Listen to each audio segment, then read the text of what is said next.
নমস্কার বন্ধুরা, welcome to SN sports. তো বন্ধুরা, ডুরান্ড কাপ কিন্তু জমে গেছে। 6টা গ্রুপ থেকে মোট 8টা দল পরের রাউন্ডের জন্য কোয়ালিফাই করবে। তো এবার প্রশ্ন হলো, মোহনবাগান ও ইস্টবেঙ্গল তো একই গ্রুপে রয়েছে এবং তাদের পয়েন্টও একই।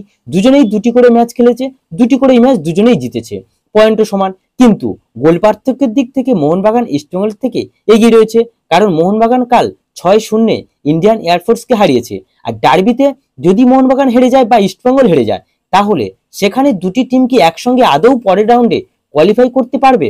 তো যে জিতবে সে তো কোয়ালিফাই করে যাচ্ছে, কিন্তু যে হারবে সে কিভাবে কোয়ালিফাই করবে? তো সেটা জানার জন্য অবশ্যই পুরো ভিডিওটি দেখতে থাকো। আর যারা আমার চ্যানেলে নতুন, তারা একটা করে সাবস্ক্রাইব করে দিও। তো চলো ভিডিওটি শুরু করা যাক। আমরা জানি ডুরান্ড কাপে 6টা গ্রুপ থাকে: group A, group B, group C, group D, group E ও গ্রুপ এফ। তো এই 6টা গ্রুপ থেকে কিন্তু 8টি দল পরের রাউন্ডের জন্য কোয়ালিফাই করবে। তো এবার দেখো, প্রতিটা গ্রুপের 1 নম্বরে যারা থাকবে তারা তো কোয়ালিফাই করছে, কিন্তু বাকি দুটি টিম নেওয়ার জন্য প্রতিটা গ্রুপের 2 নম্বরে যারা শেষ করবে সেই টিমগুলির পয়েন্ট ও গোল পার্থক্যের উপর নির্ভর করবে। তো সেখানে যে দুটি টিম বাকি টিমগুলির তুলনায় সবচেয়ে বেশি পয়েন্ট ও গোল পার্থক্যে এগিয়ে থাকবে, তারাই কিন্তু পরের রাউন্ডের জন্য কোয়ালিফাই করবে। আর তোমাদের হয়তো মনে থাকবে, মোহনবাগান কিন্তু আগের মরশুমে ডুরান্ড কাপে এভাবেই কোয়ালিফাই করেছিল, কারণ মোহনবাগান ডার্বিতে হেরে চাপে পড়ে গিয়েছিল, তাই তাদের 2 নম্বরে শেষ করতে হয়েছিল। কিন্তু 2 নম্বরে থাকা প্রতিটি টিমের তুলনায় মোহনবাগান গোল পার্থক্যে অনেক এগিয়ে ছিল, তাই এভাবেই তারা কোয়ালিফাই করেছিল।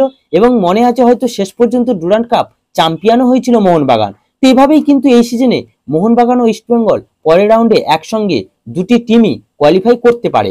তো দুটি টিমকেই খেয়াল রাখতে হবে, যদি তারা হেরে যায়, সে মোহনবাগান হোক ইস্টবেঙ্গল হোক, তাহলে বেশি গোলের ব্যবধানে যেন না হারে।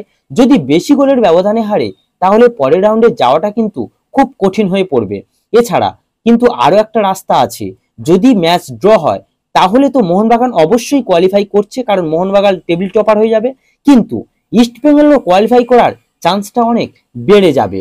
তো গাইস, তোমাদের কি মনে হয়, ইস্টবেঙ্গল নাকি মোহনবাগান ডার্বি ম্যাচে কে জিতবে? বা পরের রাউন্ডে দুজনেই কোয়ালিফাই করবে, নাকি কোনো একটা টিম ছিটকে যেতে পারে?